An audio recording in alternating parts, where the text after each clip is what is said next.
Moi, j'avais la certitude au fond de moi, comme eux l'avaient aussi, qu'on allait être champion du monde, qu'on avait rendez-vous avec l'histoire et que c'était notre heure, notre moment.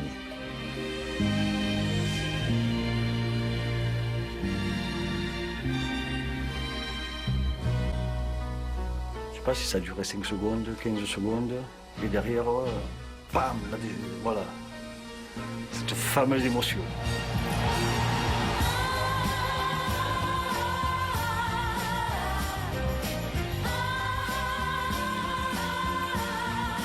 C'est là-haut.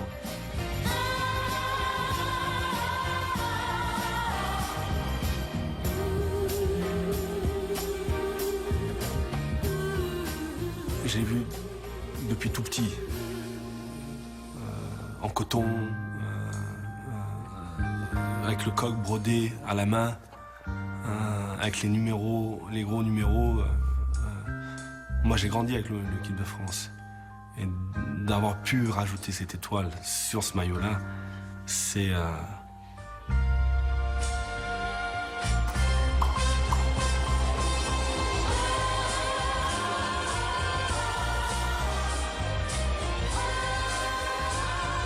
C'était au soir du siècle dernier, une magnifique journée d'été. La France entière plongeait dans une ivresse mêlée de stupéfaction devant un spectacle d'une ferveur inédite. Des Français transfigurés, joyeux et partageurs. Tu voyais la joie des gens. Et aujourd'hui encore. Aujourd'hui encore. 3 fois par jour, on me remercie. C'est hallucinant. C'est fou. C'est fou. 20 ans après, rendez-vous compte. Tous derrière 22 sportifs et leur guide, Aimé Jacquet. Un pays en liesse, unifié par l'épopée de son équipe de football. Un moment de grâce, une trace éternelle. D'ailleurs, chacun ne se souvient-il pas où il était ce soir du 12 juillet 1998 ?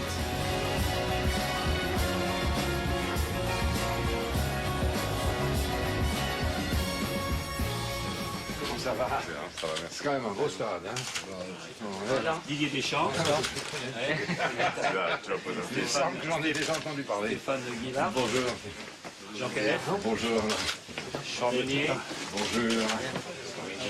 Bonjour. Leboeuf. Bonjour. Bonjour. Trezeguet. Ça va? Bonjour. Bonjour. Ça va sacrément en forme. Hein? Voilà. Oui, Zidane. Allez. Bonjour, là, du maillot quand même. La Corrèze à l'honneur.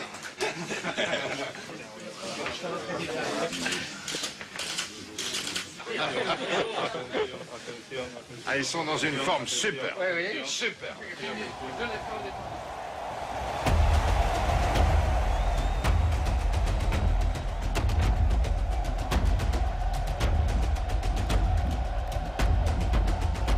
En pleine forme, cette équipe de France, le président Chirac l'affirme depuis des mois, les Français l'espèrent ardemment au moment où débute enfin cette Coupe du Monde à domicile. Mais avant d'affronter son premier adversaire, l'Afrique du Sud, l'heure est plutôt aux incertitudes. Et la veille du match, donc on s'entraîne. Et donc il y a l'équipe titulaire qui est mise en place contre ceux qui ne doivent pas commencer. Et l'équipe titulaire est catastrophique. Et quand je vous dis catastrophique... C'est vrai, on était nuls. C'est vrai. C'était une catastrophe. Techniquement, c'était nul. Mistral, très fort Mistral. Je me rappelle, on a fait une mise en place et l'équipe titulaire n'a pas réussi à passer la moitié du terrain. Je me souviens qu'on était dans le vestiaire. Et là, l'arbitre tape une fois à la porte et il dit « Bon, allez, faut y aller ». Et nous, j'entends personnellement la prière des Sud-Africains qui commence au moment où il faut rentrer. Mais quand ils commencent leur prière, il y en a pour 20 minutes. C'est fou, ils chantent. Nous, on est tous dans l'énergie, dans la peur. On essaie de la faire évacuer, mais elle est là toujours. Et on entend dans le vestiaire d'à côté les Sud-Africains ensemble qui se mettent à chanter. On dit c'est pas possible. Ils chantent en chœur, ils chantent les chansons africaines, là, les danses. C'est pas possible. On sort du vestiaire et ils se mettent à nouveau dans le tunnel à chanter. Et là, d'un seul coup, ça nous tue.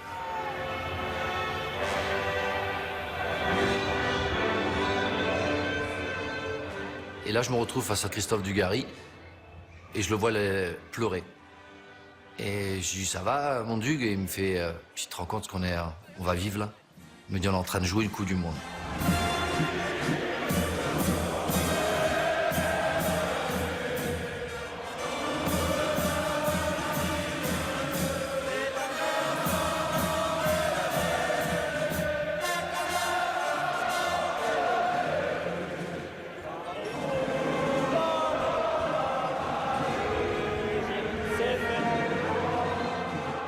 C'est le match le plus difficile. Hein.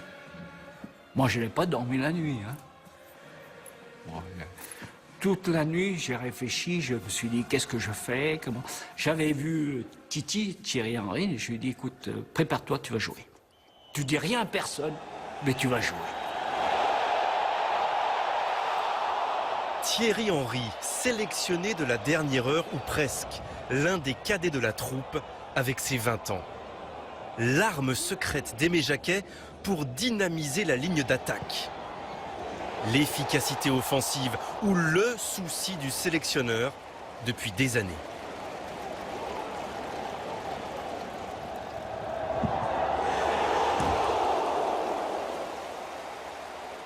Comme tous les débuts de match, on ne sait pas comment ça se tourne. Il y a et cette équipe est très athlétique, très agressive.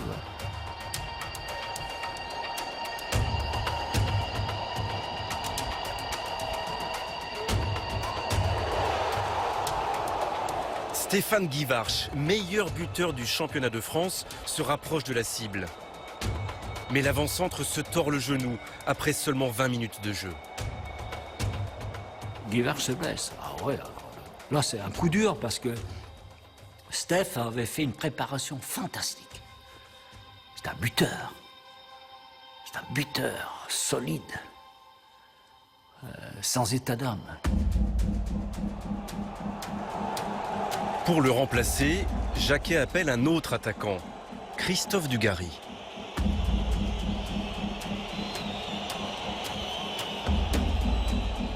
Tu entends les sifflets.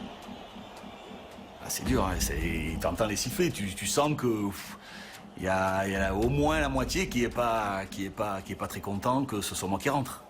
Bon, il y a du vent, ça aide un peu, ça dissipe. Les sifflets ils partent dans tous les sens.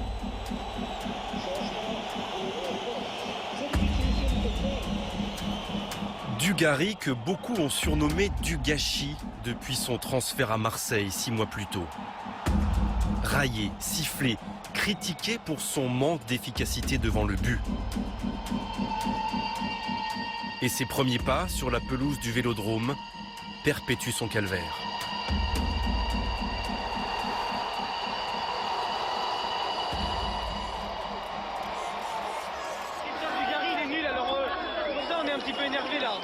Après, j'ai une deuxième action délicate. Je récupère un ballon au milieu de terrain, j'hésite, je marque un temps d'arrêt et t'avais un Mistral de fou. Et le ballon qui bouge en même temps, tu vois. Il tape mon pied d'appui, ça pousse le ballon et à l'arrivée, je rate le ballon.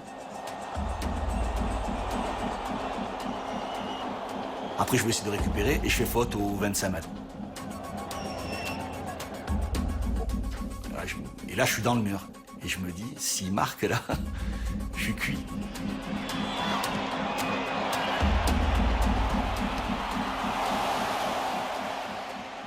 C'était un ouf de soulagement. Et puis, t'as une bonne parole d'un partenaire. Allez, du gars, c'est pas grave. T'y vas, une tape sur le dos. Et puis voilà. Quand arrive la 36e minute de la première période.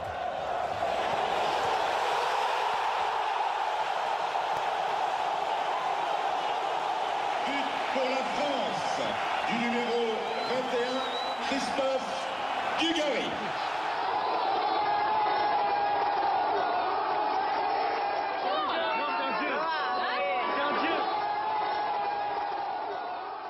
Et c'est moi qui le fais marquer en plus. Parce que lui sait qu'il a été, qu'il est critiqué, que peut dire en fait qu'il est là grâce à certains joueurs, notamment moi. Alors que c'est que du vent tout ça. Vous vous rendez compte, un responsable d'équipe qui va prendre un joueur parce que c'est l'ami de Zidane. C'était ça le truc, non? Hein? Non mais t'es en Coupe du Monde là, t'es pas avec le club du coin. Hein. Dugarry, le mal-aimé, transformé en sauveur de la nation, ou presque. Ça valait bien sans doute une jubilatoire fanfaronnade à l'égard de tous ceux qui n'avaient pas voulu croire en lui.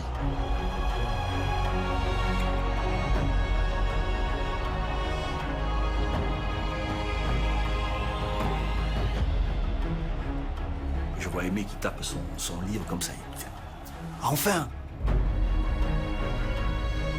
Enfin, il a compris, enfin! Je savais, même lui, parce qu'il croyait en moi, il a toujours cru en moi. Il m'a connu à l'âge de 16 ans. Donc il savait ce que j'étais capable de faire. Dugarry libéré, que l'on retrouve en seconde période à l'origine du deuxième but français.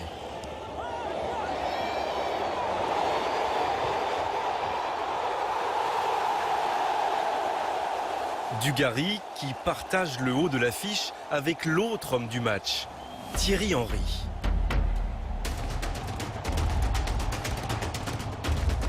Le tout jeune attaquant de Monaco qui tout au long de la seconde période, par vagues successives, dynamite la défense sud-africaine.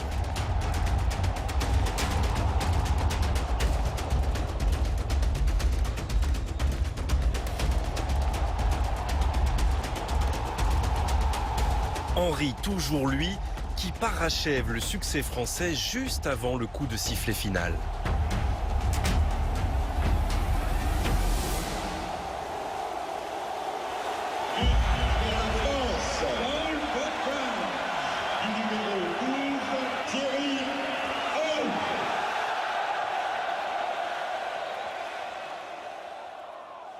On a fait le plus dur, on a passé ce premier match. Là, on est bien. Et très calme. Et très calme. Et très humble. Ça, c'est la force de 98. L'humilité. L'humilité.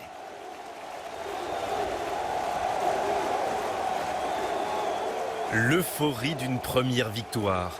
Loin du doute et de la défiance qui n'épargne pas les Bleus depuis des mois. L'heure pour Aimé Jacquet déjà de régler quelques comptes. Aimé Jacquet, vous nous avez répété plusieurs fois, on sera présent le 12. C'est un super coup de poker même, parce que Thierry Henry a fait un match extraordinaire ce soir. Non, il n'y a jamais de coup de poker. Non, il n'y a jamais de coup de poker. Ça, c'est l'information, je dirais, ou la déformation française des médias. Non, je crois qu'il y a du travail qui a été fait depuis 2 ans. Non, n'en déplaise à certains.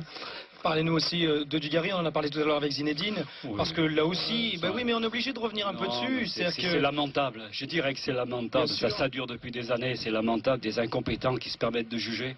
Vous savez, moi, il y a très longtemps que le football, j'y vis, je donne le meilleur de moi-même depuis 30 ans. Aimé Jacquet et les médias. L'incompréhension a commencé 5 ans plus tôt, dès sa nomination au poste de sélectionneur. À l'approche de la Coupe du Monde, les critiques se font de plus en plus claires. On le dit rigide, sans personnalité, ennemi du spectacle, apôtre d'un jeu peu inspiré, Jacquet, le désenchanteur. Aimé Jacquet nommé, tout le monde pense que c'est un intérimaire, une qualification laborieuse au possible pour l'Euro 96. Qui n'est pas mauvais puisqu'on est quand même demi-finaliste, reste que pour les médias, on n'a pas fait un bon Euro et que personne ne nous voit jouer un rôle intéressant en 98. L'Euro 96 où il nous a ennuyés à mourir, où il s'est trompé dans ses choix tactiques et où il a été battu. Et le tournoi de France où il nous a guère enthousiasmé et où il a été battu. Avec Aimé Jacquet ce soir invité. Ah non, non, non. Ah non, Aimé Jacquet, non. C'est pas ma tasse de thé. Aimé Jacquet au football. Aimé Jacquet, moi je crois que sa stratégie a fait perdre la Coupe d'Europe à la France et je suis pessimiste pour les championnats du monde, pour la Coupe du Monde. Une succession de matchs sans saveur, sans idée directrice apparente, sans même d'équipe type, entérine le divorce avec la presse. Mais là, c'était l'homme qui était touché à travers son accent, à travers sa compétence, à travers ses choix, à travers le fait, comme j'avais dit, pourquoi ne pas jouer à 13, tout un tas de choses où c'est la dérision qui ridiculise l'homme. Et ça, il n'a jamais supporté et il n'a jamais voulu le pardonner.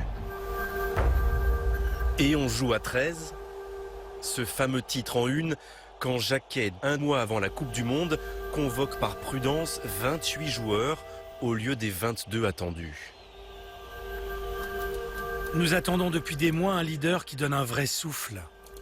Nous n'avons une fois encore eu droit qu'à un brave type qui émet des soupirs. Nous devrions être exaltés, et nous ne sommes que navrés. Nous, on était vent debout derrière lui, évidemment, mais même à un moment, je pense qu'à un moment, il a failli craquer, je pense. Ouais. Et pour ça qu'après, bon, le ressenti qu'il y a eu envers certaines personnes d'une certaine presse se comprend très bien, quoi, se comprend très bien, parce que c'est allé beaucoup trop loin. Ça ne m'empêchait pas d'aller au cinéma, mais je faisais en sorte de rentrer quand tout était éteint ou quoi que ce soit, et plein de choses comme ça. Le crime de cet homme-là, finalement, vis-à-vis des médias, c'est de ne pas avoir un don véritable de la communication. Mais on s'en fout. Il faut cesser de penser que cette équipe de France est une équipe de ringards dirigée par un ringard. Mais il y en a marre de ce discours. Il y en a marre qu'on lui foute la paix et qu'on le laisse travailler. Et on en reparlera après. Je me rappelle à la fin du championnat d'Europe, il nous a dit « Ça y est, j'ai compris. Ça y est, j'ai compris, les gars. Je sais exactement, j'ai un projet. Je sais exactement comment je vais faire dans l'approche de ce mondial. Suivez-moi, je vous en prie. Je vous demande de croire en moi. J'ai compris, j'ai commis des erreurs. » Discours de ton entraîneur comme ça t'interpelle quand même. Tu te dis « Waouh, qu'est-ce qu'il me dit ?» Accueillons les équipes de France et d'Arabie Saoudite. Le projet. Mais quel est donc ce mystérieux projet? Tient-il dans les pages du carnet d'Aimé Jacquet? Ce bloc-notes en cuir noir qui ne quitte pas ses mains les jours de match?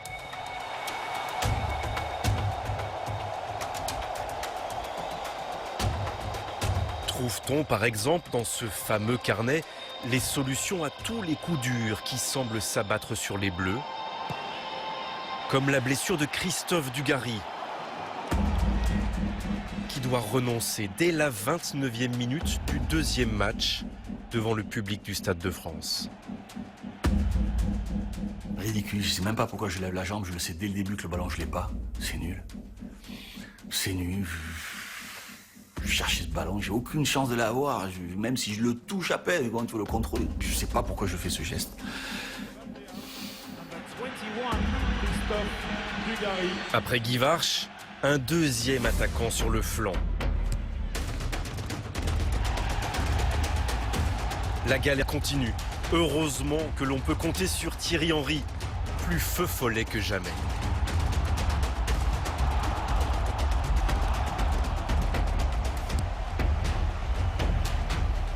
Mais Jacquet attend surtout beaucoup de son meneur de jeu, Zinedine Zidane. À l'origine du premier but français, un but encore de Thierry Henry.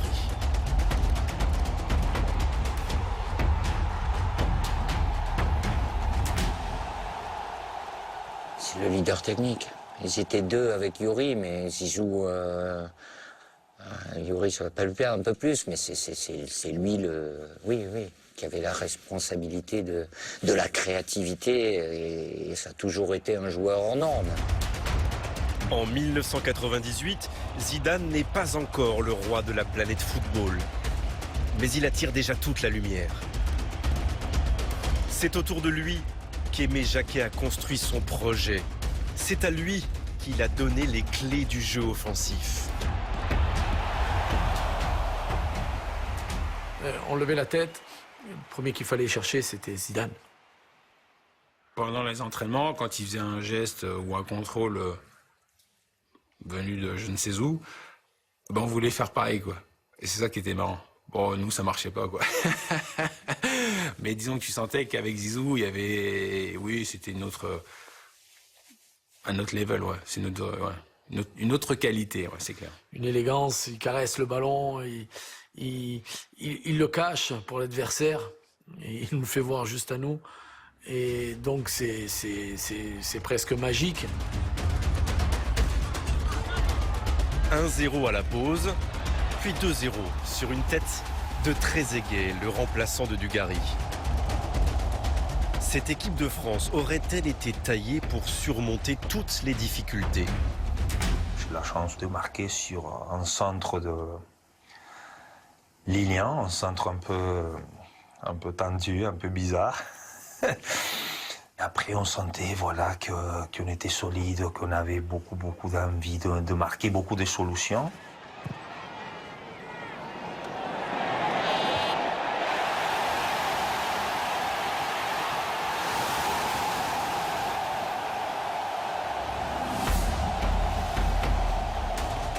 Mise en scène par Aimé Jacquet, l'ennemi présumé du beau jeu, ce jour de match à Saint-Denis a tout d'un jour de fête.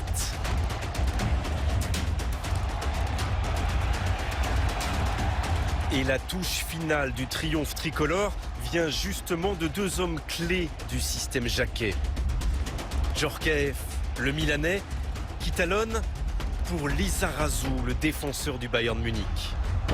Le Basque, qui revient de blessure et ne se voyait pas à pareille fête quelques mois plus tôt.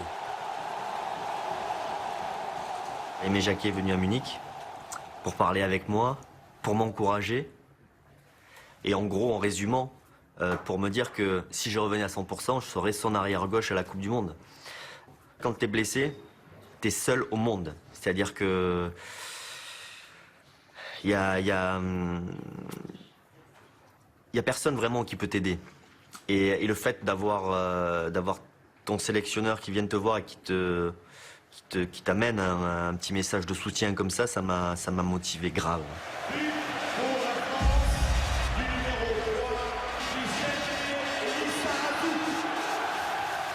Avec cette deuxième victoire, la France est d'ores et déjà qualifiée pour la suite du tournoi. Pourtant, en ce 18 juin à Saint-Denis, le ciel tout bleu va brutalement se voiler pour la bande à Aimé.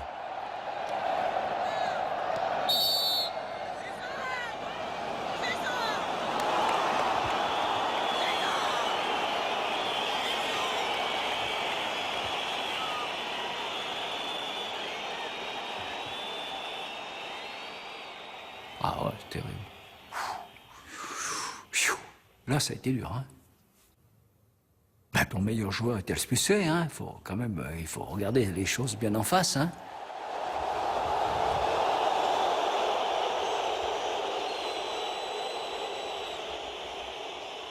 C'était mon mauvais côté, hein.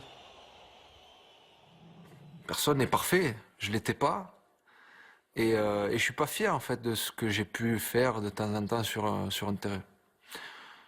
Et ce geste-là, quand j'écrase le joueur, je suis pas fier. Mais je peux pas se changer. Ça fait partie de ma vie. J'accepte comme je suis. Mais je me suis amélioré depuis. J'ai fait beaucoup de progrès. Je m'énerve moins. Je suis plus souriant. Je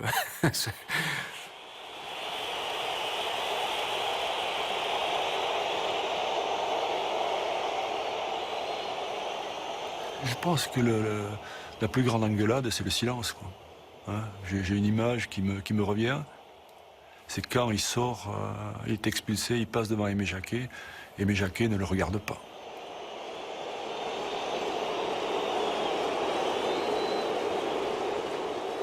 Et le soir, Aimé ne lui a pas parlé. Hein, donc là, il ne savait plus où il habitait, quoi. Il savait plus où il habitait. J'étais là vraiment en colère, très en colère. Ouais. Et puis surtout quand c'est la sanction qui m'a paru lourde. 2 matchs. Waouh.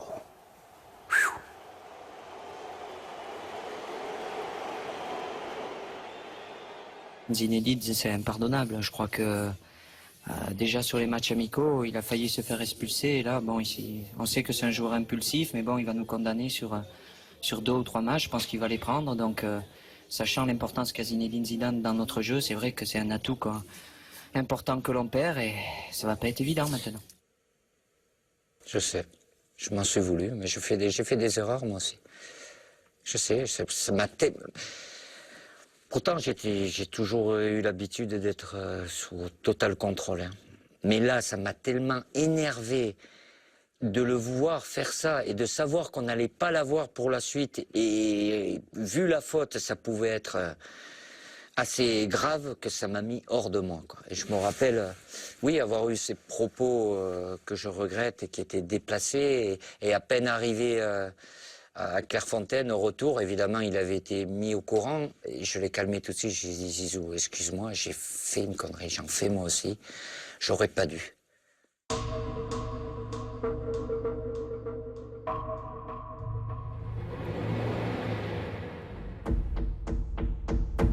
L'équipe de France devra se passer de son maître à jouer pour les 2 prochains matchs. Et d'abord, pour la dernière rencontre du premier tour contre le Danemark à Lyon.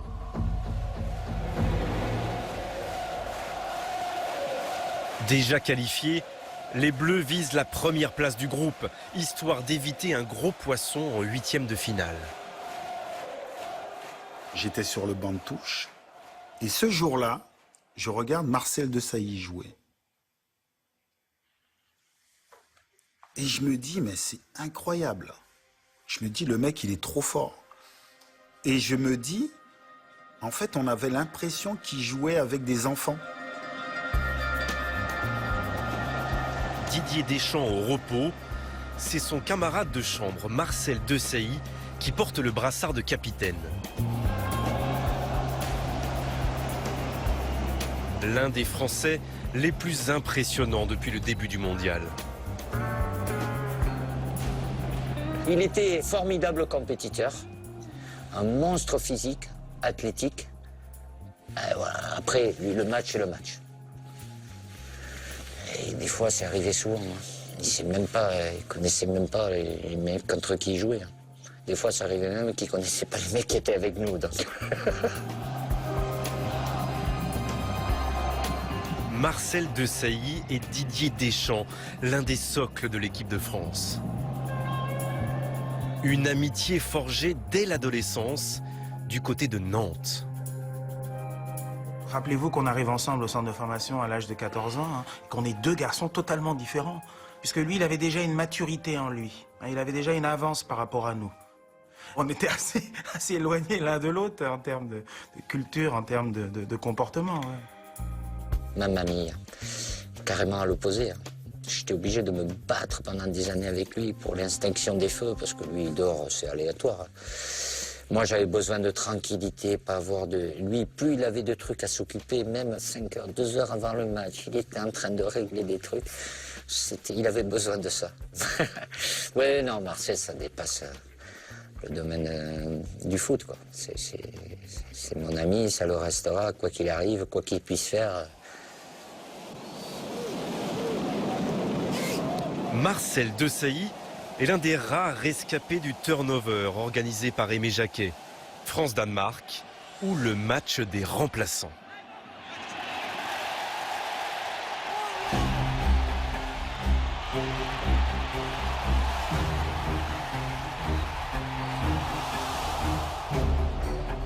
On voulait vraiment gagner ce match-là parce qu'on voulait aussi lancer un message, dire qu'on pouvait être là quand l'entraîneur avait besoin. Et c'était important pour nous de gagner le match. Et il y avait aussi cette peur-là de passer à côté aussi du match. S'il n'y avait pas eu ce match qui nous permettait de nous libérer, d'avoir notre part un peu du gâteau, je pense que l'ambiance n'aurait pas été la même. France-Danemark, une rencontre qui tourne à l'affaire de pénalty.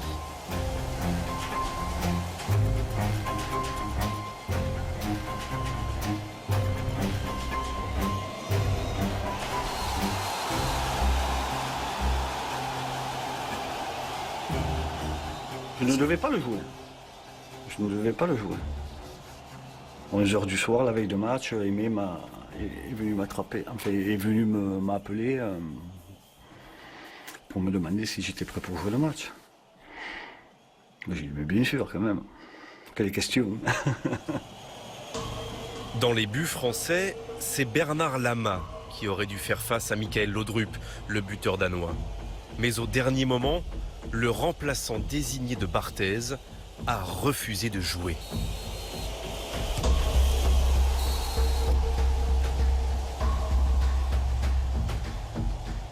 Entre Fabien et Bernard, on va dire peut-être que dans le groupe, c'était le seul petit point où il y avait de la tension.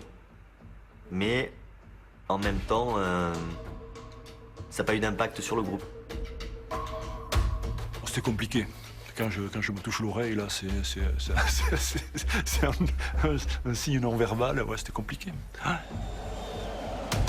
Pas facile pour Lama, le vétéran de l'équipe, élu meilleur gardien du championnat d'Europe 2 ans plus tôt. Pas facile de se résigner à n'être qu'une doublure pour cette Coupe du Monde. C'est difficile pour Bernard qui pense que c'est une erreur mais qu'il accepte. Je trouve moi qu'il a eu une hauteur dans l'attitude et dans le comportement en général à travers ça qui a été fantastique. Il y en a un qui s'est sacrifié pour que justement le groupe continue à avancer sereinement, quoi. Ça ne servait à rien que j'aille sur le terrain et qu'on se mette la pression inutilement parce que ma performance aurait été commentée dans un sens ou dans l'autre. Le match d'après, c'est Fabien qui revient. Donc tout ça là, dans l'équilibre psychologique qui est très fragile à ce niveau de compétition-là, il n'y a pas de risque à prendre. On a eu un groupe quand même très intelligent, hein, sincèrement. Même si on avait des joueurs avec forte personnalité et beaucoup d'ego, on avait quand même des joueurs qui étaient capables d'accepter les remarques, les critiques, mais également de se remettre en cause.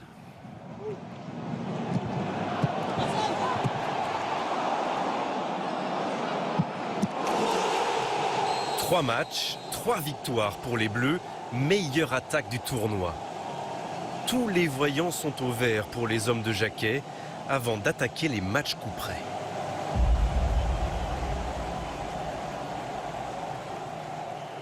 Je savais que j'avais tout mon groupe avec moi. Tous, ils étaient tous là. Et je savais que là, on était parti pour quelque chose de très fort. Très fort, ouais. Ça confirmait ce que je ressentais depuis longtemps.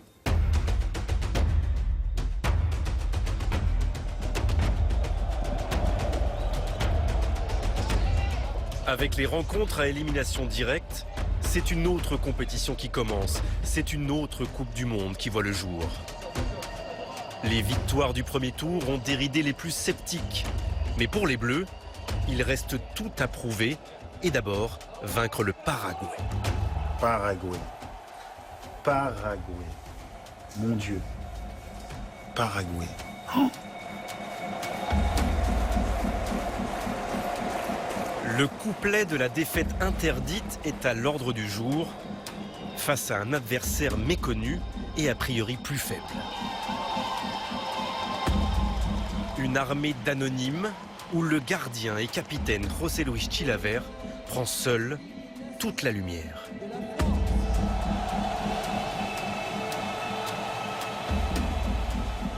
T'as pas le droit d'être éliminé par eux, quoi. Ça aurait été, oui, comme une faute professionnelle, quoi. Et puis là, je pense que les journalistes nous auraient massacrés. Ils nous auraient découpés en 8. Le Paraguay, vous savez que tout le monde attend que l'équipe de France gagne. Ça veut dire que presque vous êtes déjà au prochain tour. Oui, on est déjà en quart de finale, évidemment. Ça n'a pas été simple. Vraiment très compliqué. On n'est pas très bien, il fait chaud, on n'arrive pas à développer notre jeu, on a des Paraguayens qui défendent très bien. Là, le sentiment que ça va être compliqué, difficile, on l'a le premier quart d'heure, on l'a la première demi-heure, les premières 45 minutes. Donc, au moins c'est clair, tout le monde est unanime.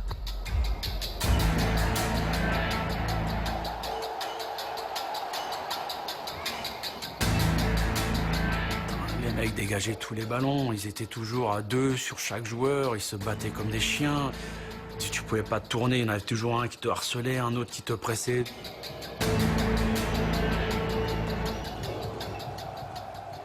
Ils ont fait preuve d'un grand courage sur le terrain, les Paraguayens.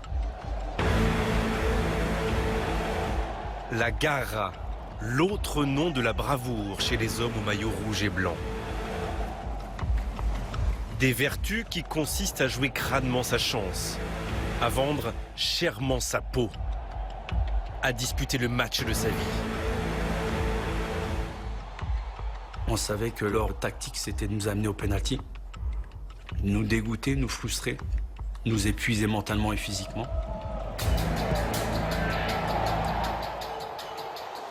Et puis ce gardien, là, il prenait tout l'espace, on ne voyait même plus les filets derrière. On s'est dit, mais comment on va faire? El Macho, Chilaver, gardien de talent et tireur de coups francs ou de pénalty. Showman et provocateur, mais surtout un guide charismatique, motivateur en chef de ses troupes. Bah, je suis gardien de but, donc je connais ça. Hein. Et c'est pour ça que je dis que je voulais pas qu'on aille au pénalty. Et il avait pris l'ascendant sur le match. Et il y a des moments comme ça aussi où vous êtes dans le but. Le match, il est pour vous. L'adversaire, il peut faire ce qu'il veut, ça va pas rentrer.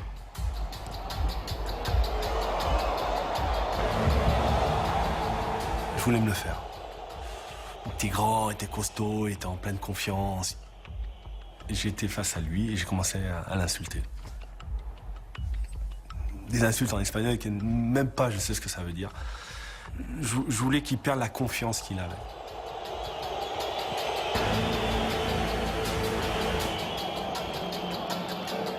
Dans le camp français, le doute s'installe.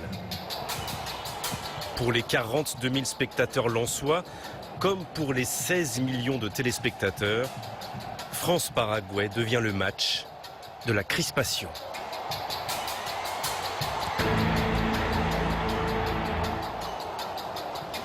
Et la seconde période ne change rien à l'affaire. Au contraire, la fatigue s'installe.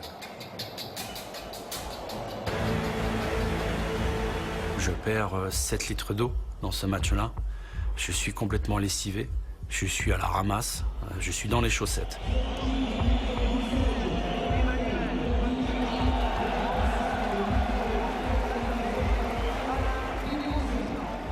Pour moi, ça a été un calvaire parce que je faisais partie des joueurs que May avait mis au repos pour le 3e match.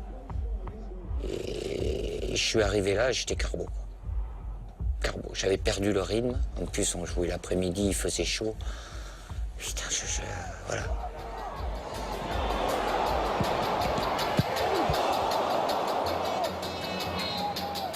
Fin du temps réglementaire. Place aux 30 minutes de prolongation pour percer le coffre-fort paraguayen.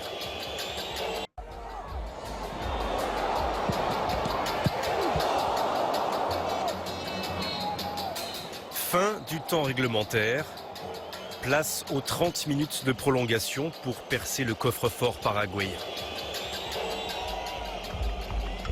Et j'étais vraiment tendu comme jamais. C'est-à-dire que j'ai jamais eu de pression sur un terrain, mais là j'étais très mal. La France continue de pousser.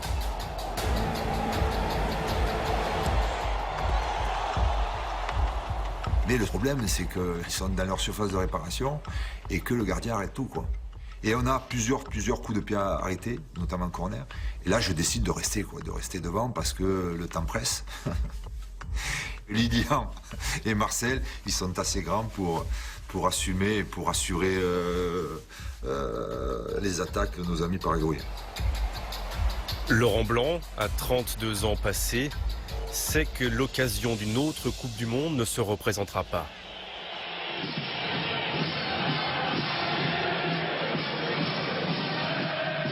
Blanc, l'un des rares survivants du France-Bulgarie de 1993, qui avait privé les Bleus de mondial aux États-Unis 5 ans plus tôt.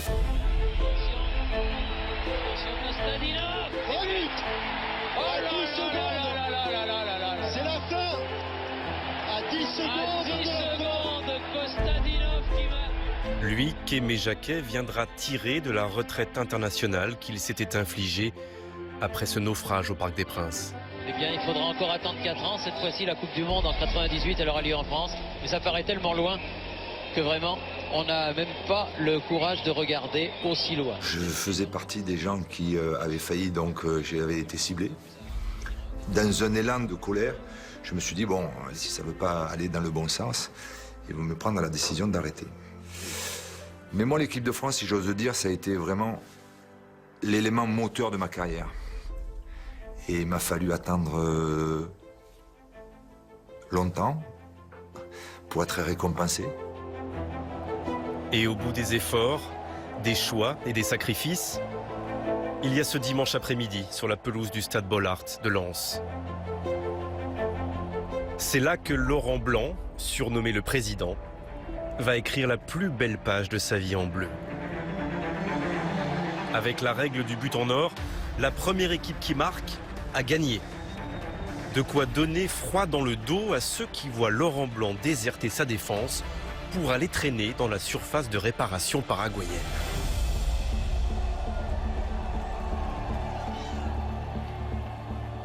Et je dis Lolo, arrête de monter.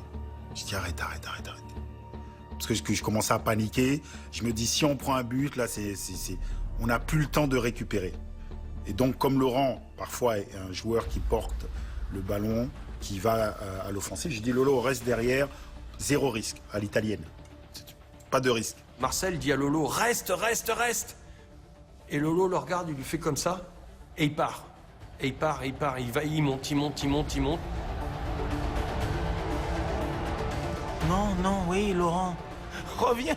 Lolo, reste à mes côtés. Tu vas, mais après, il faut revenir, hein, Lolo. Hein. C'est moi qui vais me retrouver en 1 contre 1 avec l'adversaire.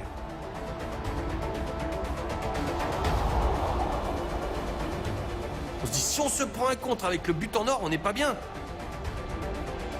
Marcel le sait, Lolo s'en fout. Il dit, ferme-la, j'y vais. C'est maintenant. Je me pose la question, pourquoi Lolo, il part comme ça? En fait, il a senti le coup.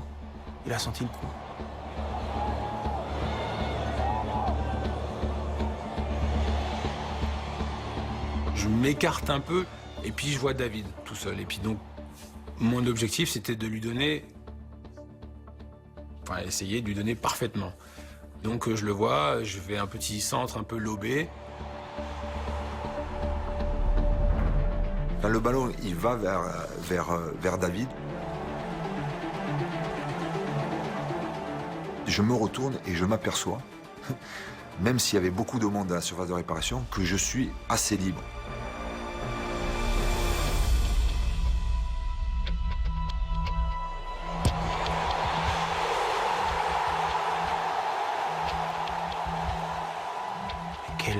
Quelle délivrance. Quelle délivrance. C'est un grand moment de jeu de foot. Allez, ouais, Laurent Blanc qui sauve la maison. Laurent Blanc qui sauve la maison alors qu'il restait 8 minutes. Tout le Paraguay est écroulé dans la surface de réparation. Chilavert, Ayala, Gamara. Je sais pas celui qui a inventé le but en or. C'est magnifique le but en or. Magnifique. Pendant cette période-là, entre 98 et 2000, c'est magnifique. Mais il faut être du bon côté.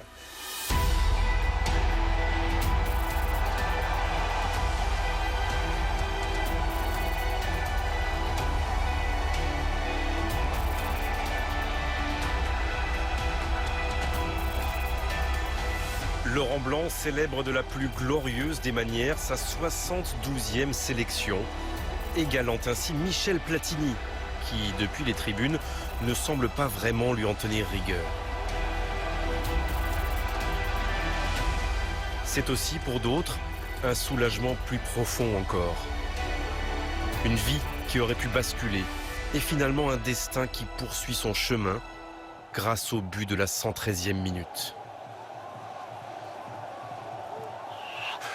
On était dans un autre monde, quoi. On se disait simplement, on est passé. Parce que si on perd là, on rentre à pied. Hein. pense que ça a été une vie totalement différente de ce que j'ai vécu. Hein.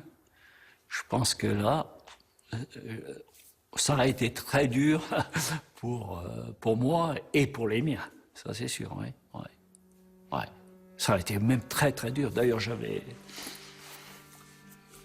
moi qui anticipe jamais, là, j'avais déjà pensé à plein de choses. À quoi? À partir, à rester en France. Ouais. J'ai dit, ça sera invivable. Ouais.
C'est là que tout part, tout explose.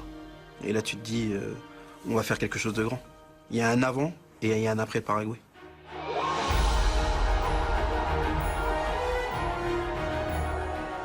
Les Bleus sentent bien que la victoire contre le Paraguay est plus qu'un simple billet pour les quarts de finale. Il y a là aussi dans l'air quelque chose qui se passe. Comme si, au pays de la dent dure et du sifflet facile, on avait enfin décidé de jouer le jeu.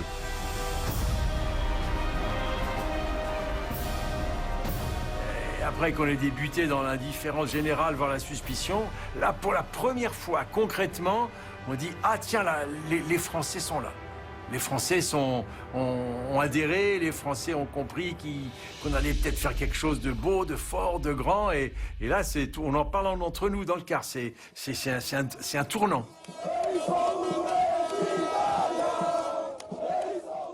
On est passé de rien, ou de pas grand-chose, à on va gagner la Coupe du Monde. Il reste encore quelques matchs.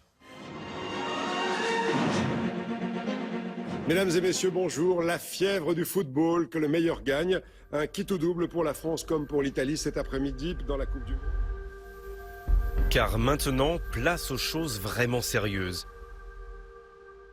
La France est au pied de sa première montagne. L'Italie, fille aînée du football avec son calcio, alors le championnat le plus puissant du monde.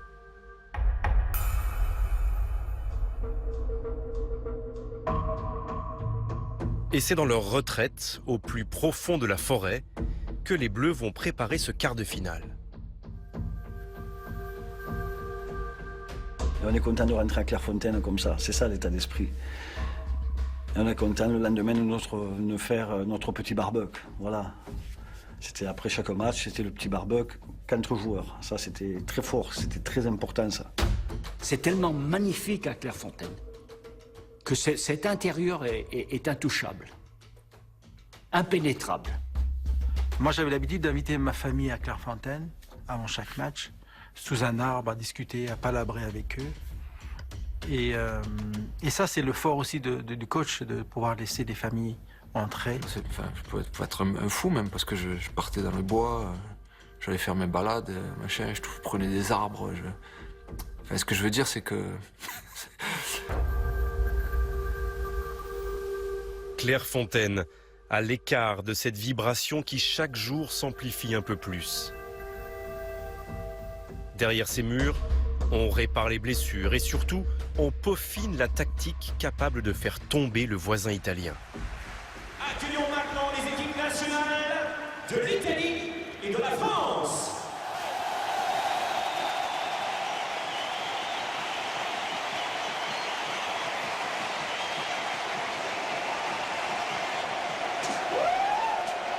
Le cri habituel de Thuram et le retour de Zidane pour ce France-Italie aux allures de vieux classiques. Sur les 22 bleus, 11 ont joué ou jouent encore de l'autre côté des Alpes. Deschamps et Zidane à Turin, Djorkaeff à l'Inter Milan, Thuram à Parme, De Sailly à l'AC Milan, Karambeu, Blanc, Bogossian ou encore Candela à Rome. Tous savent ce que leur âme de compétiteur doit à l'Italie. C'est un match avec une saveur particulière, un challenge, une histoire. Et donc, c'est la plus difficile parce qu'on sait qu'on ne peut pas se louper. On peut pas, parce que ça va durer sinon des années. S'il y a un match qu'on ne doit pas perdre, pour les joueurs français là, qui étaient en Italie, c'est bien celui-là. Parce que se faire chambrer tous les jours après quand on revient, ça c'est impossible. Parce que comme chambreur, là-bas, c'est la bonne école. Ah, je peux vous dire que oui, les joueurs qui jouaient en Italie, là, ce match-là, il avait une saveur particulière. Ça a été facile à préparer. Il y avait du répondant.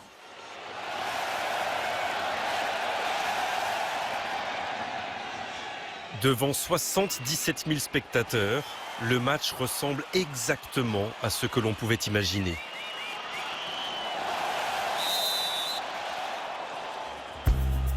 Blanc de France et bleu d'Italie se livrent dès les premières secondes un combat acharné, violent parfois.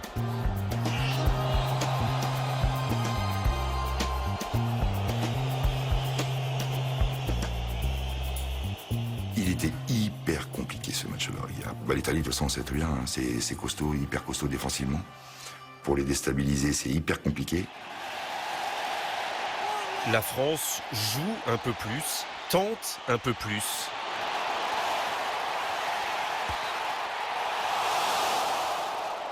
Mais très vite, on réalise que la tactique, le calcul et la force mentale décideront de ce duel fratricide.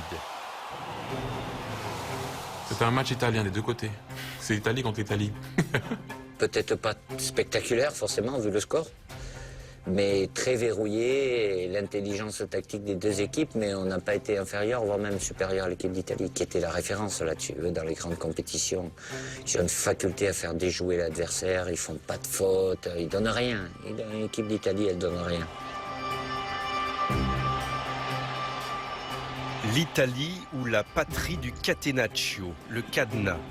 Si souvent briseuse de rêves avec son jeu défensif élevé au rang d'art national. Ce jeu à l'italienne, capable de se réjouir d'un 0-0 ou d'une victoire étriquée.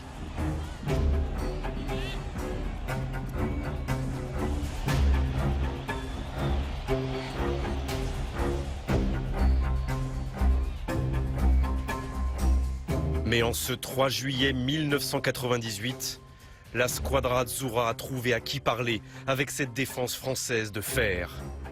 Des monstres en partie enfantés dans le calcio italien. En tant que défenseur, j'ai jamais ressenti une sensation de puissance comme pendant la Coupe du Monde. Jamais. C'était impressionnant. Mais déjà, avant de faire la défense, il fallait se taper le milieu de terrain. Il fallait se taper Didier Deschamps, il fallait se taper Manu Petit. Et puis après, il fallait se taper les 4 de derrière. Et puis à la fin, il y avait Fabien Barthez. Ouais, avec Lisa, c'était sympa. On s'appelait Première Lame, Deuxième Lame. On se disait même plus les noms. Hein. Première Lame, attention à ta gauche. T'avais Laurent avec son sens de l'anticipation. T'avais les trois, c'était trois guerriers, quoi. Marcel, les guerriers, c'était puissant. Tutu, voilà, c'était des guerriers, les mecs. Lisa, avec ses 1m12, il te passait par-dessus d'un 1m90. De grands joueurs, quoi. De grands joueurs de football, quoi.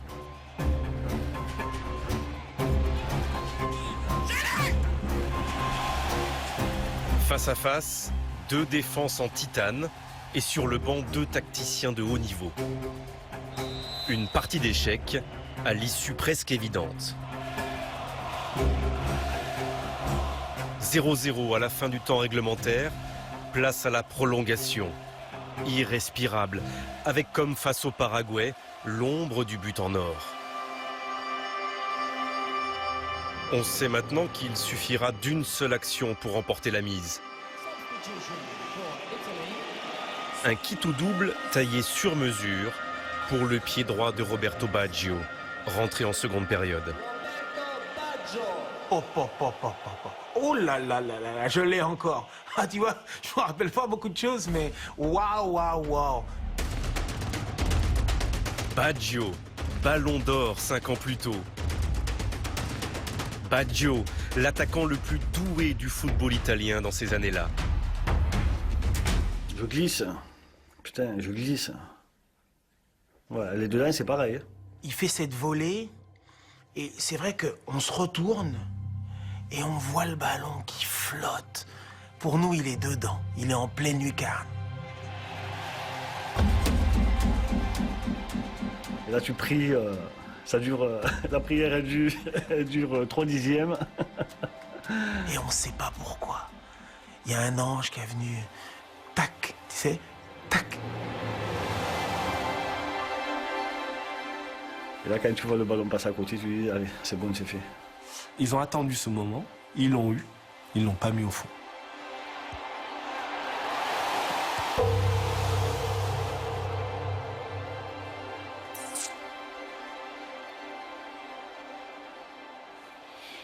Voilà, c'est ça. On a été à l'italienne, on les a eus à l'italienne. Voilà, un 0-0 et tac. La squadra azzurra vient de laisser passer sa chance. Pour quelques centimètres, la France est toujours en vie. Pas de mort subite. La prolongation est terminée. C'est l'épreuve des tirs au but. Aimé Jacquet doit désigner les 5 tireurs.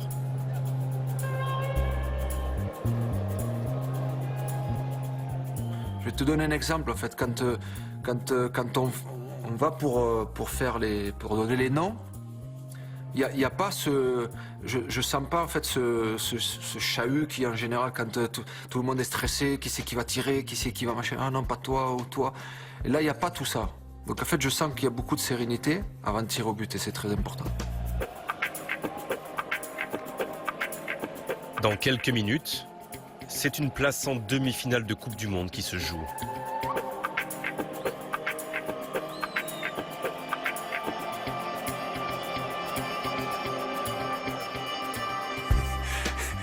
Quand on s'oriente vers la séance de pénalty, on est quand même beaucoup à se tourner et à essayer de se cacher derrière notre petit doigt.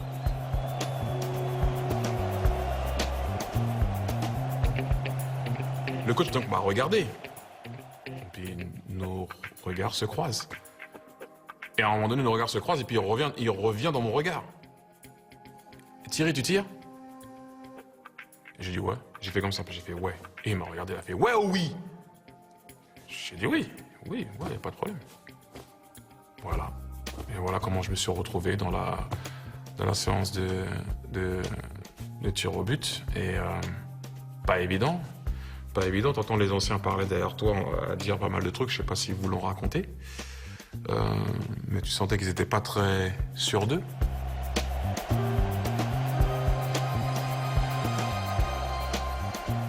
Youri Djorkaeff a toujours participé aux séances de tir au but, mais pas ce jour-là. Il préfère passer son tour. Car dans les buts italiens, il y a son coéquipier à l'Inter Milan, Gianluca Pagliuca. Ça fait 1 an, chaque entraînement, on tire le penalty. Chaque entraînement, après chaque entraînement, on tire le penalty. Et le dernier mois, avant de partir en stade, il me les arrêtait tous. Tous. Et il a pris un ascendant psychologique, alors que ça m'est rarement arrivé dans ma vie de sportif, même jamais. Jamais où il y a eu un joueur, un défenseur, un entraîneur qui a pris l'ascendant psychologique sur moi. Et il a appris un instant psychologique où je me suis dit, c'est simple, je vais tirer, je vais louper. Pagliuca le ténébreux, visage fermé, concentration extrême. Peut-être garde-t-il en tête la dernière finale de Coupe du Monde contre le Brésil 4 ans plus tôt. Une finale qu'il a perdue au tir au but. À quelques mètres de là, Fabien Barthez, contraste saisissant. Il va bientôt recevoir une proposition de son entraîneur, Philippe Bergerot. Il y a Philippe qui me regarde, qui est à côté de moi, il me dit « Regarde ce con ». Il me dit « Ça fait 2 ans que je travaille ». Il dit « Tu vois ça ?» Il dit « C'est 2 ans de travail, un petit papier ». Il dit « Ça fait 2 ans que je travaille les coups de pied arrêtés, que j'ai regardé tous les Italiens et que j'ai noté où est-ce qu'ils ont raté leur penalty. 2 ans de travail. » Il dit « Regarde comme il va m'envoyer chier ». Fabien m'a dit non, je ne regarde pas parce que moi je le fais à l'intuition. Donc c'était 3 ans de travail. Je l'ai re-regardé encore, j'y prends, on ne sait jamais. Mais non, j'en veux pas. Donc j'ai déchiré et il a éclaté de rire et on passe au pénalty, quoi. Mais c'était Fabien, quoi. Ouais.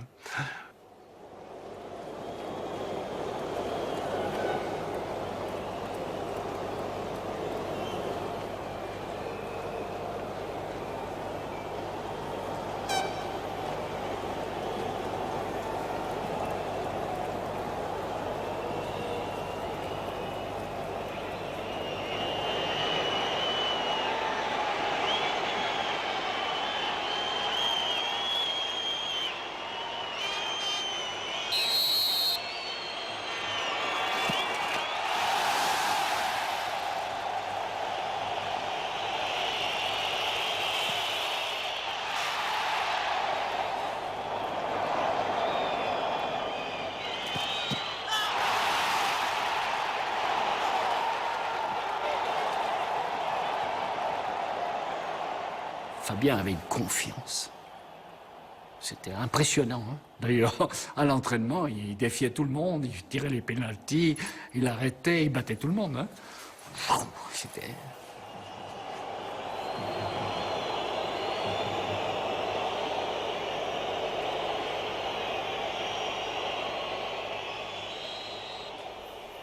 Voilà.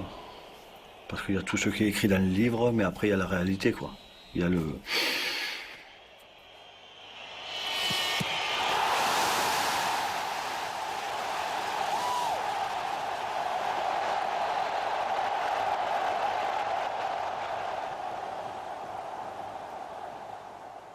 C'est sûr que la chose la plus difficile, c'est qu'en plus, moi, je passe après, et après Lisa.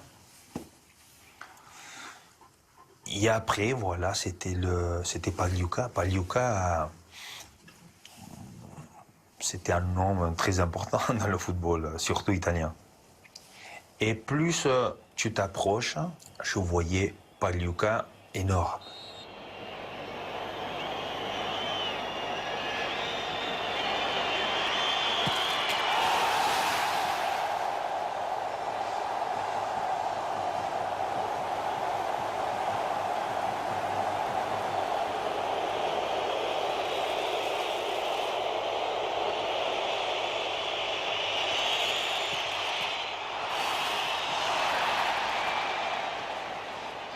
C'est long.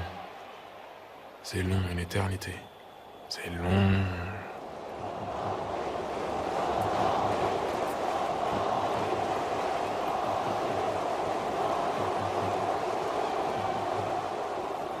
En plus, t'entends les gens qui chantent ton nom, tu dis n'écoute pas, n'écoute pas, n'écoute pas, n'écoute pas. Et puis à un moment donné, d'un seul coup, il n'y a plus rien. Plus rien du tout.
Je pense que les mecs n'avaient pas réalisé qu'on avait gagné. Fabien, Fabien, il fait ça, je crois. Il fait... C'est typique Fabien, ça. Il savait même pas il y avait combien, il savait pas qui a marqué, qui a raté.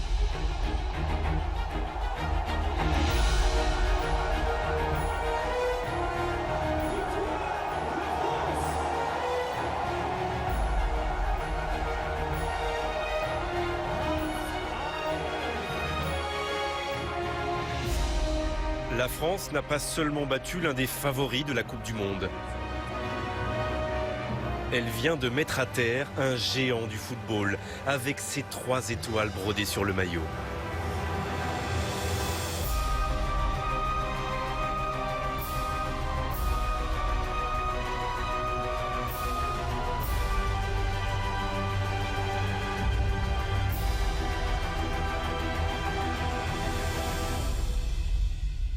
Premier match contre l'Afrique du Sud, Arabie Saoudite, oh, Danemark, oh là maintenant on va voir. Le but à Nord contre le Paraguay. Prolongation, penalty, on passe au penalty contre l'Italie. On va y aller quoi. Et les gens, bien sûr, suivent. Et là, tout le monde se dit, après l'Italie, au moins la finale. Mais on oublie qu'on a nos amis croates à jouer et que c'est une très, très, très bonne équipe.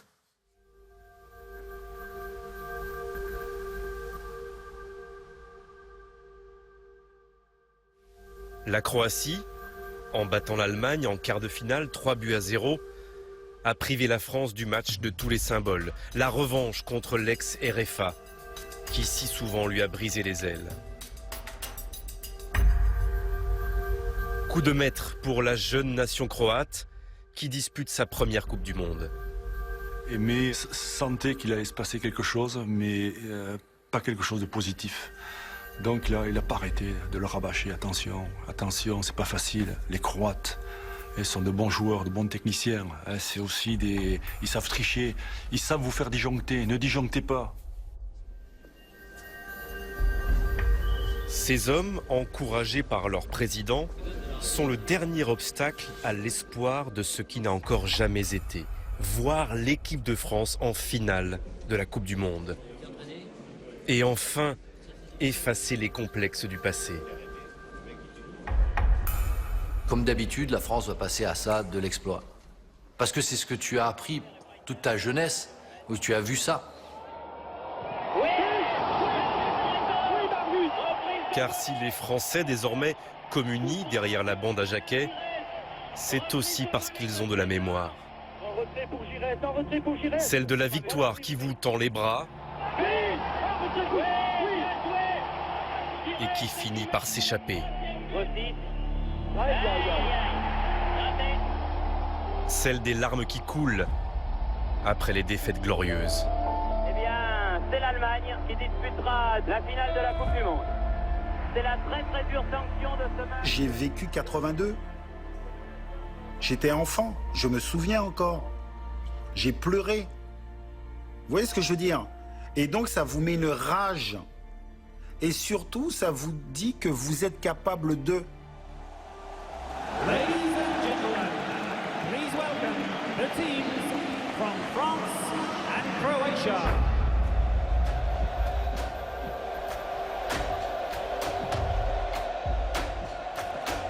La France a perdu 3 demi-finales de Coupe du Monde dans son histoire.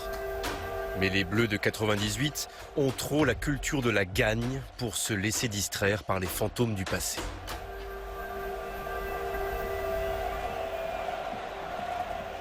On était vraiment entre nous, quoi. On était vraiment entre nous, on n'était pas accessible à tout ça. On se dit, on joue une demi-finale, c'est notre histoire, et à nous de la rendre belle, cette histoire. La première période ne pousse guère à l'optimisme. Aimé Jacquet a reconduit l'équipe victorieuse contre l'Italie avec 7 joueurs à vocation défensive. L'exubérance n'est pas au programme. Et même si Henry rentre très vite en jeu à la place de Carambeu, blessé, le jeu des Bleus reste étriqué. Bref, les Français n'y sont pas. Mais c'est pas évident. Hein. Hazanovic, Boban, Prosinecki, va chercher la balle, toi. Va la récupérer, quand ils l'ont. Tu viens pas et la gardes. Tu viens et joues entre toi, entre les lignes. Ils t'endorment, ils ont pas la pression du public, ils sont pas à la maison. Tu sors n'importe comment, ils peuvent exploiter. Ils gardent la balle, c'est énervant.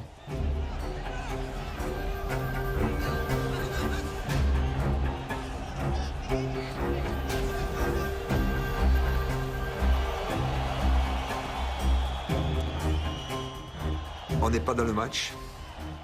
Et surtout, on n'entreprend rien, quoi. On subit le match. Aimé Jacquet est sous le choc. Ses craintes d'avant-match sont là, sous ses yeux. Et le rêve d'une finale dans ce même Stade de France, 4 jours plus tard, est en train de se fracasser sur le faux rythme mis en musique par les Croates.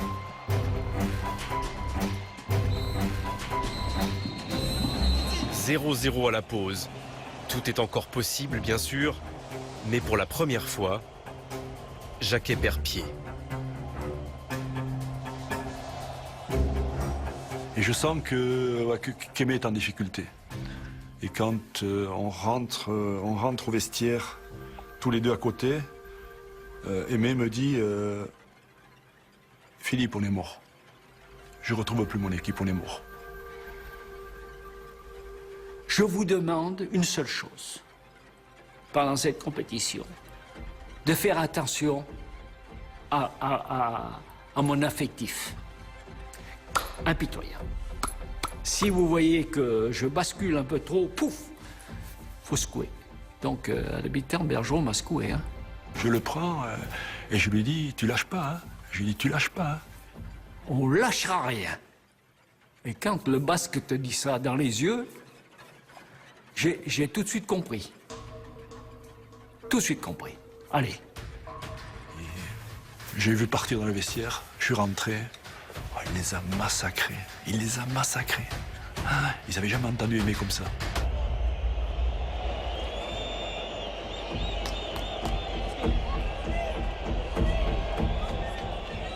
Wow, le choc qu'il nous a mis, incroyable.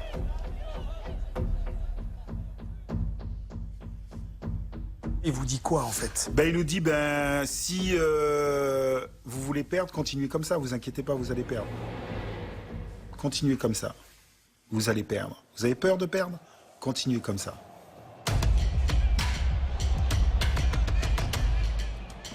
Pourtant, au retour des vestiaires, le coup de gueule du coach n'a pas immédiatement l'effet escompté. Hazanovic. Qui a réussi à s'infiltrer, à donner un ballon. Super. Oh, but d'abord Schuker, entrée de jeu, 29-30 secondes en deuxième période. Ah, les Bleus qui n'étaient plus entrés dans le... Je crois que je dis à Philippe, je crois que j'ai tapé trop fort. Comme quoi, hein, il faut faire attention. Je crois que j'ai tapé trop fort. Et moi, je me dis, t'aurais dû rester à ta place. Oui, parce qu'on sait jamais, quoi.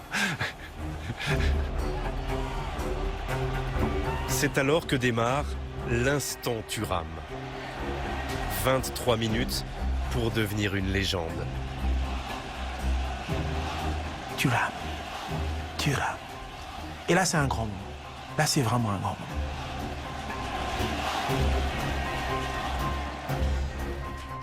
En fait, quand j'abordais les matchs, notamment de l'équipe de France, ça peut paraître bizarre. Je me disais toujours, est-ce que tu es prêt à mourir sur le terrain? Est-ce que tu es prêt à mourir, à laisser ta vie pour gagner sur le terrain?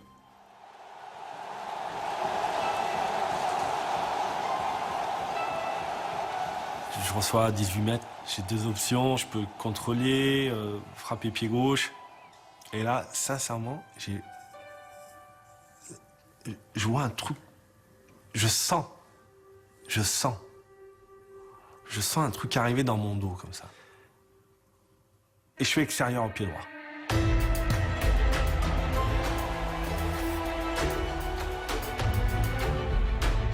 Du coup, je vois un mec black.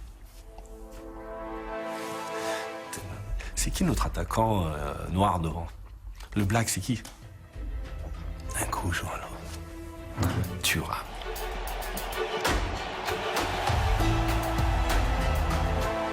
Et là, tu sais, tu dis, oh merde.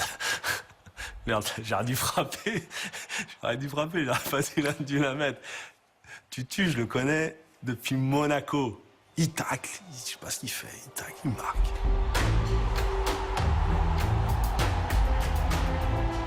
Il n'a jamais marqué de but de ça. Jamais. Avec un ballon et égalisation de Lilian Thuram, juste après le but. Que d'émotion. Alors que vous étiez en train de dire qu'il ne faudrait pas tarder à égaliser. Je crois que je voulais tirer d'un côté, la balle est partie de l'autre. Mais je vous parle sincèrement parce qu'en fait, ce qu'il faut savoir, c'est que en fait, j'ai des flashs après, des flashs. Mais s'il n'y avait pas eu les images, je ne saurais pas, j'aurais pas pu vous dire ce qui s'est passé. Personne ne sait que ce vent de révolte chez le défenseur guadeloupéen trouve son origine dans un rapide échange avant le match avec le Croate Mario Stanic, son coéquipier de tous les jours dans le club italien de Parme. Et donc, il me dit à l'oreille, ce match c'est pour nous.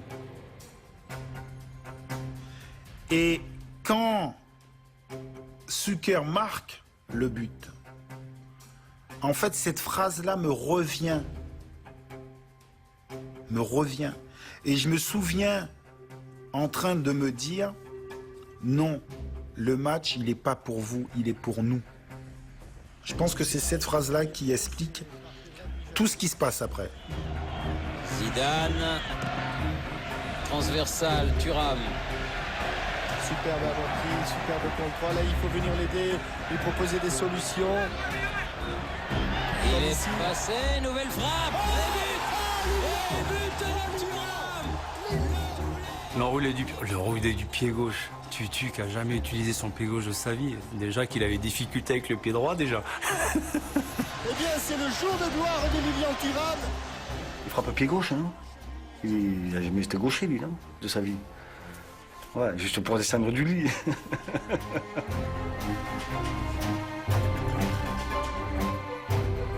Lilian a marqué. Je sais pardon, Lilian a marqué 2 fois. Oui. J'ai fait, ok, Philippe, bande-moi, je dois sortir. Et je sors, le coach me regarde, j'ai fait, coach, c'est vrai que Lilian a marqué? Il me regarde et va t'asseoir.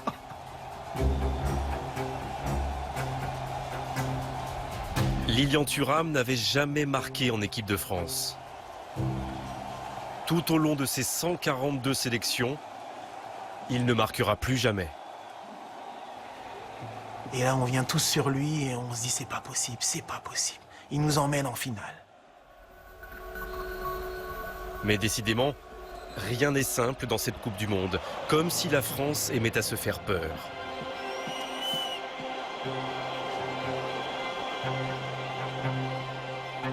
Je me fais piéger, Je fais le geste, donc je suis fautif. Ça va être chaud parce que, bon, un carton, je veux l'avoir, mais la couleur. Donc bon...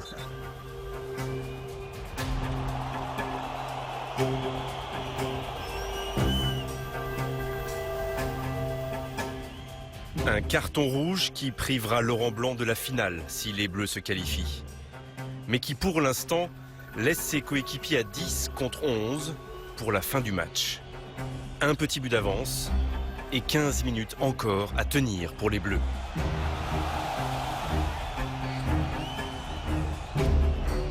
« 15 minutes pour réaliser un rêve vieux de 68 ans. «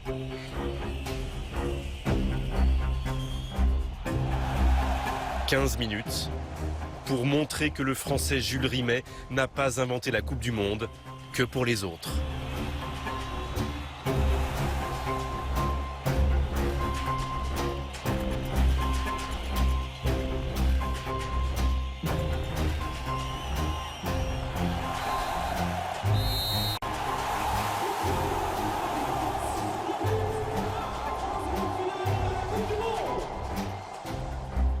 Alors, qu'est-ce que il est important? J'aimerais en fait juste dire que en fait que j'aime profondément les joueurs de l'équipe de France. Je sais pas, souvent on ne le dit pas, notamment entre garçons, entre coéquipiers, et je voulais juste leur dire que je les aimais fort, mais vraiment fort. Je sais pas si on a le droit. Ça se dit ça, non? On peut le dire? Ok, voilà, c'était ça. Que je les aimais fort.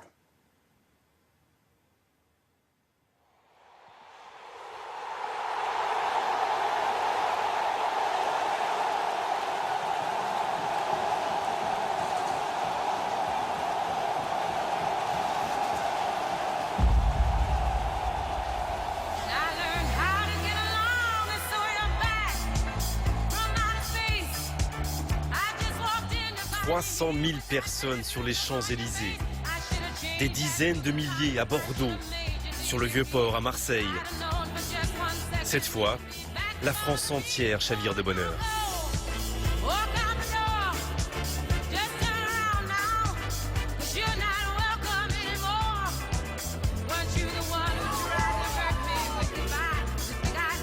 En finale de Coupe du Monde, une première fois pour les Bleus et une formidable espérance. C'est désormais tout le bonheur d'un pays qui les accompagne jusqu'à leur refuge de Clairefontaine.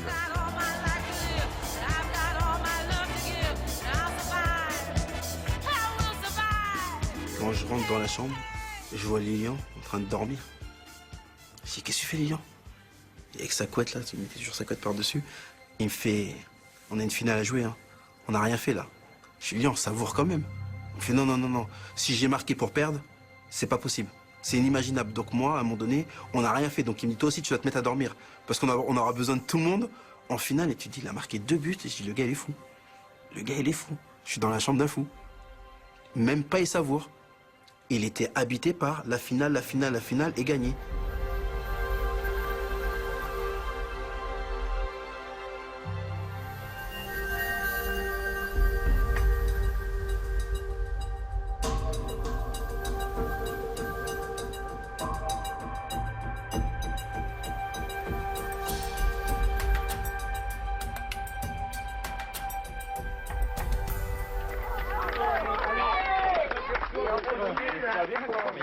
Non, mais il n'y a pas de problème, vous allez gagner, mais... Oui, oui, on est avec vous. Je voulais surtout qu'il y ait cette finale, cet apogée au Stade de France. France-Brésil, fantastique. Les meilleurs du monde chez nous. Les meilleurs du monde, quoi qu'on dise, quoi qu'on fasse.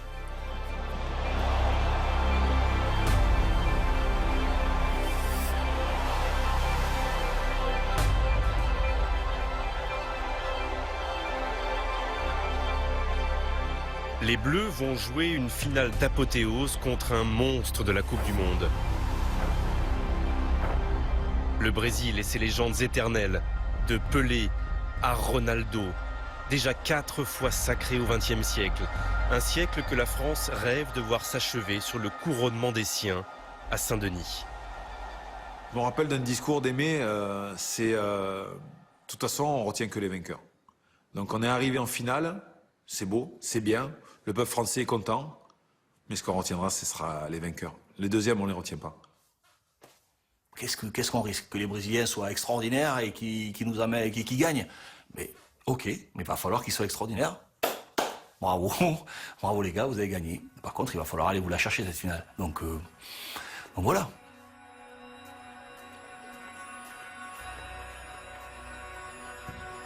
Moi, c'est le matin du match.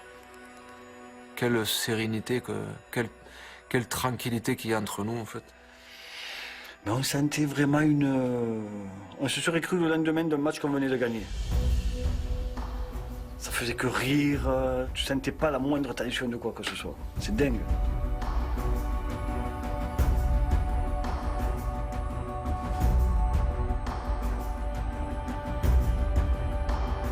Il en est un qui appréhende cette finale. Franck Leboeuf, désigné pour remplacer Laurent Blanc. La pression, elle est monumentale. Il faut être un idiot fini pour pas se rendre compte de ce qu'on va vivre le dimanche. Que c'est le match de notre vie. C'est un tournant historique du football français. Ce 12 juillet 1998 est interminable et ça tombe bien. On aimerait qu'il ne s'achève jamais. Partout dans l'atmosphère, on sent bien que la France vit un moment particulier de son histoire.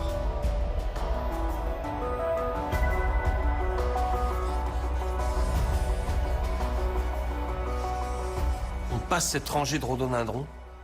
Puis c'était pas des rhododendrons, il y avait des gens partout.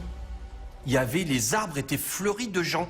La barrière était fleurie de gens. Le portail, c'était des gens partout, partout, partout. Il n'y avait plus de feuilles, c'était des gens. Aimé Jacquet, qui était derrière moi dans le car, il me tape sur l'épaule, il dit « Mais t'as vu l'heure, on sera jamais à l'heure au stade. » Puis écoute, Aimé, si on n'est pas à l'heure, la finale commencera en retard, mais on va y arriver, te fais pas de bile.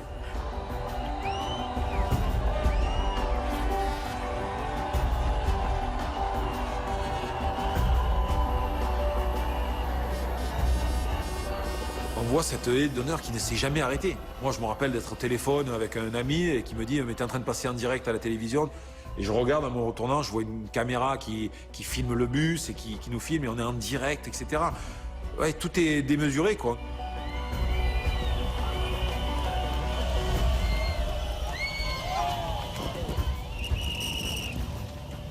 Et là, tout d'un coup, des centaines de motos derrière nous. Des voitures qui escortent le bus. L'hélicoptère. Je me dis, mais attends, mais c'est pas possible. Ils ont craqué, les gens.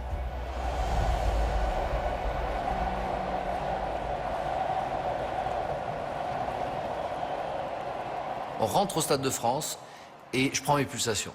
Je suis à 180 pulsations. J'ai rien fait, je viens de me lever de mon fauteuil, quoi. Et je me dis, il faut que tu te calmes hein, quand même, parce qu'à un moment donné, t'as 30 ans, ça fait je sais pas combien de matchs, t'as fait 400, 500 matchs de ta vie, t'as le match de ta vie, mais si tu commences à être 180 là, ça va pas le faire. Hein. Ou tu meurs d'une crise cardiaque, ou tu vas tout chier, quoi. Ce que j'ai ressenti dans le vestiaire avant la finale, je l'ai jamais ressenti après. Hein. C'est quelque chose qui m'a marqué, sentir cette pression, cette tension qu'il y avait, ce que ça dégageait, le magnétisme, ou je sais pas comment on pourrait appeler ça, mais ce que ça dégageait. Le regard que Zizou avait, le regard de Fabien, personne ne voulait passer à côté de ce moment-là. J'en parle encore, j'ai les chairs de poule. Choisissez bien. Ouais. Vous allez, voulez-vous la faire de la part que... Hein? Nous sommes dans le couloir et les Brésiliens se tenaient la main. Et quand je les vois tenir leurs mains, je me dis, mais les mecs, ils sont fous. Ils peuvent pas gagner, c'est impossible qu'ils gagnent. Les mecs, ils sont 11. Nous, on est des millions, c'est impossible.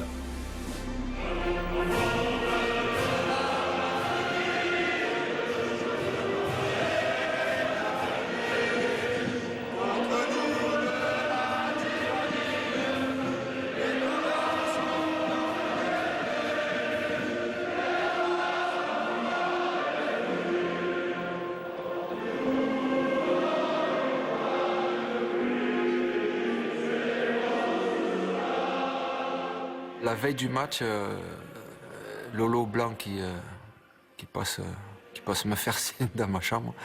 Donc il me dit, bon, mon garçon, s'il y a un match à jouer, s'il y a un beau match à faire, je pense que celui-là, ça serait pas mal. donc voilà, ouais, donc je sais que ça peut être en tous les cas le match de ma vie. Ouais.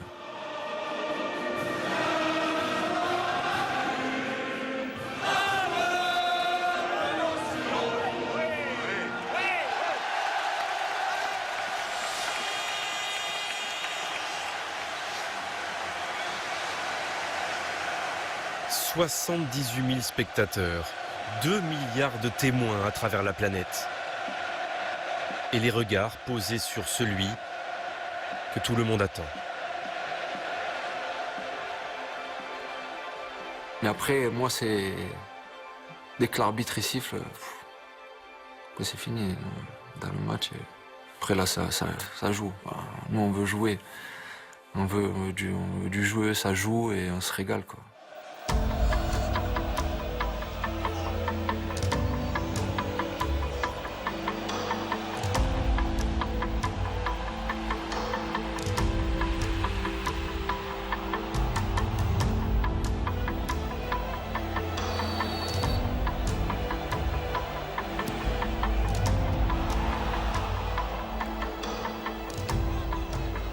Alors on va me dire, oui, le Brésil n'était pas dans un grand jour, peut-être, mais on fait preuve vraiment de puissance à tous les niveaux. Techniquement, physiquement, c'est un rouleau compresseur, quoi. Un rouleau compresseur, on les broie.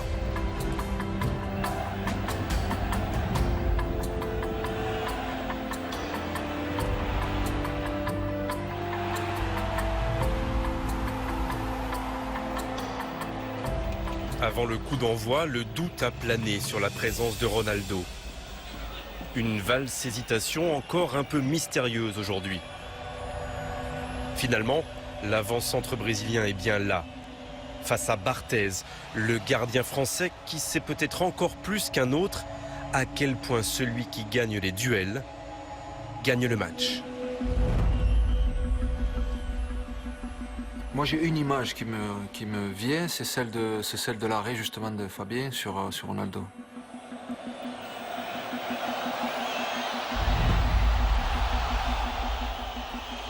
Là, j'ai dit, il pourrait nous arriver. À partir du moment où Fabien sortait vainqueur de ce duel contre Ronaldo, l'immense attaquant du Brésil, les Brésiliens se sont posés des questions à ce moment-là. Je pense que ça a eu un impact psychologique sur le match, en fait, cette action-là de Fabien.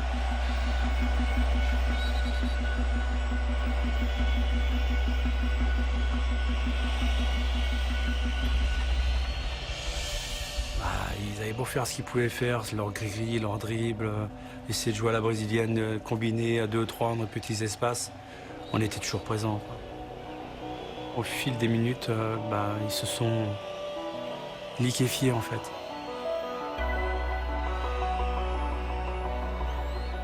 Ça, c'est encore un truc des mecs qui, en préparant les coups de pied arrêtés, ils me disent, je te garantis, si tu peux aller au premier poteau.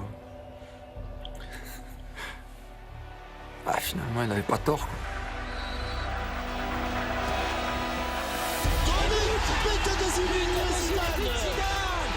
Zidane sur ce premier corner français place un coup de tête magistral et ouvre le score alors que l'on joue depuis 27 minutes.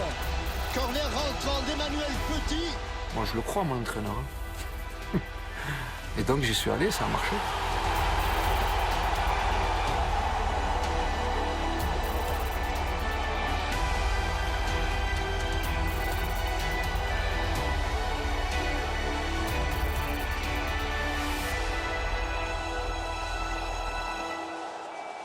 Ce premier but, en fait, il me libère grave, donc je suis fermé, alors que c'est normalement un moment heureux. Et par contre, le deuxième, c'est ça, c'est le partage, c'est je suis ouvert, je suis souriant, je suis tout ça, quoi. Je suis tout, je suis un gamin, quoi. Là, je suis un petit enfant qui en a donné son jouet et qui.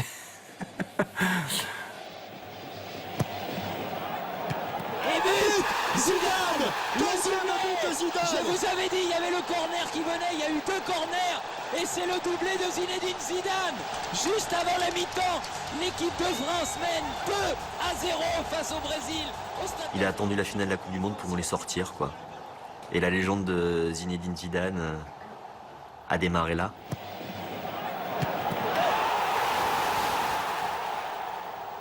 À la mi-temps, j'en sais regarder avec Didier et d'autres, et on a dit, on est champion du monde. C'est fini.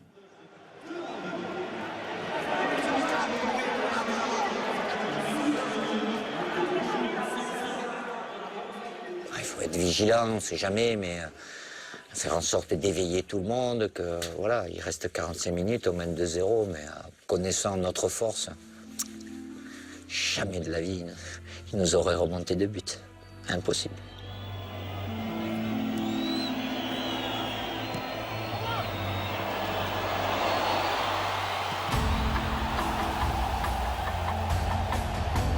La France a attendu la finale pour réaliser son meilleur match. Pour la dernière d'Aimé Jacquet à la tête des Bleus. C'est la maîtrise totale. La maîtrise, nettement au-dessus. Hein. Ils ont eu très chaud. Ils ont eu très très chaud parce qu'on a été un peu maladroits.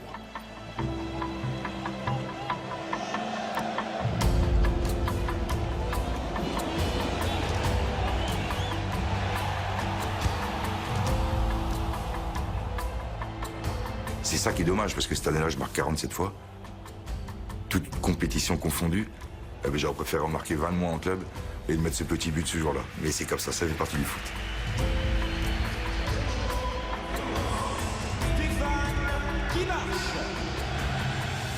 Il s'était préparé, puis il a eu ce coup dur, il est revenu. Pouf. Et il méritait, il aurait mérité d'apporter sa petite note. Les Bleus semblent intouchables en ce jour de finale. Et même à l'abri d'un moment d'égarement totalement inattendu. Le scénario que je fais, c'est que je m'imagine que je vais faire des choses, je vais sortir de mon registre, que je vais faire des choses extraordinaires, que ça va bien se passer, que je vais être le héros.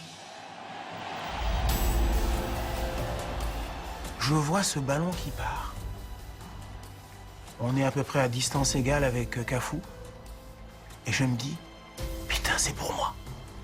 Je suis allé à fond en imaginant que j'allais pouvoir prendre le ballon et aller jusqu'au but. Je te jure, hein, vraiment.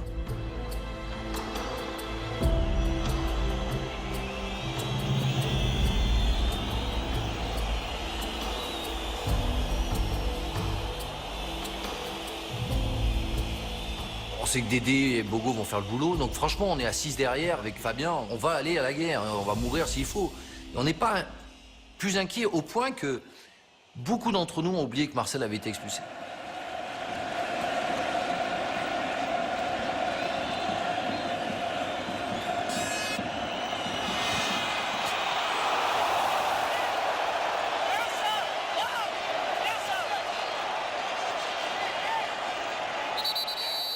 Le public commence déjà à chanter champion du monde. Il y a une espèce de brouhaha qui... on s'entend plus sur le terrain. L'excitation s'empare de chacun d'entre nous. On est quasiment champion du monde. T'as pas idée quoi, de ce qu'on peut ressentir sur le terrain. Quoi. C'est extraordinaire.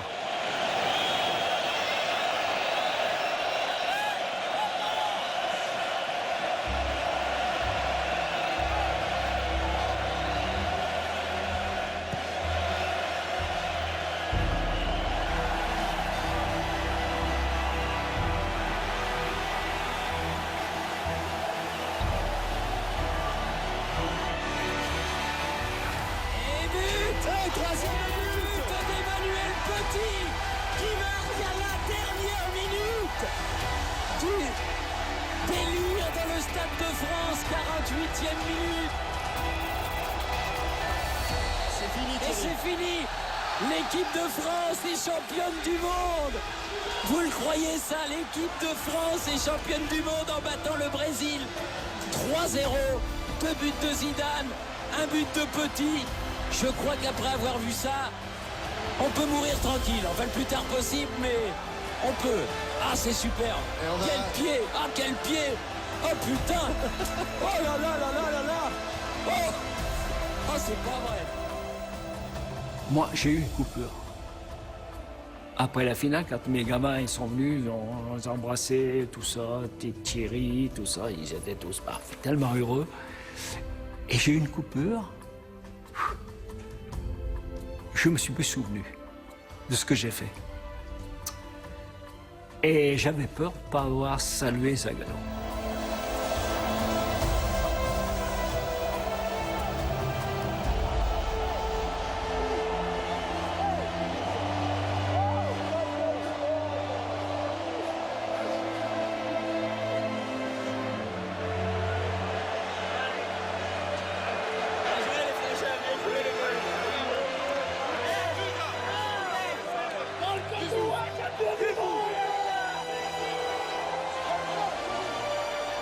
Après le match, je me dirige pas vers ma famille en fait.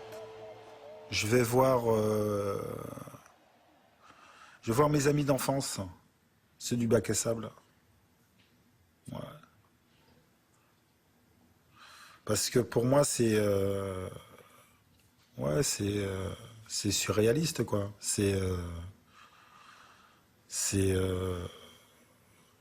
Ouais, parce que... Qu'est-ce qui m'arrive là-haut? Craqué, oh. Attendez. Les nouveaux champions du monde, l'équipe de France.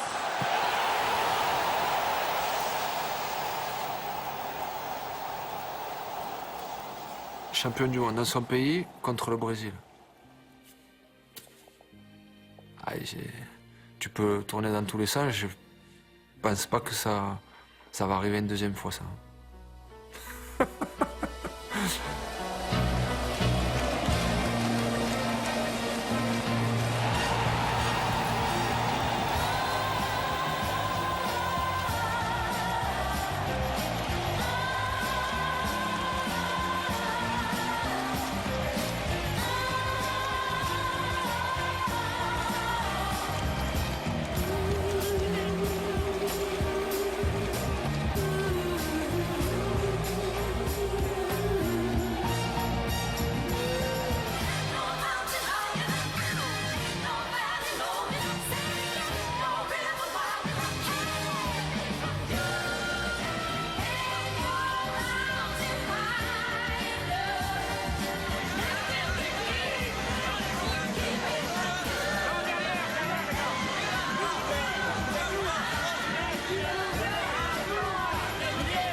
C'est pas beau? Ça va? La pêche, hein? Comme toi? Ouais, ça va bien. Oh, venez comme vous voulez, hein. Eh ben, c'est ce que... Comme d'hab. Dis-moi, pour la première fois de ta vie, il était à l'avance, c'est pas la première fois de ta vie. Oh, ils ont vieilli, ils ont grossé. T'as pas changé.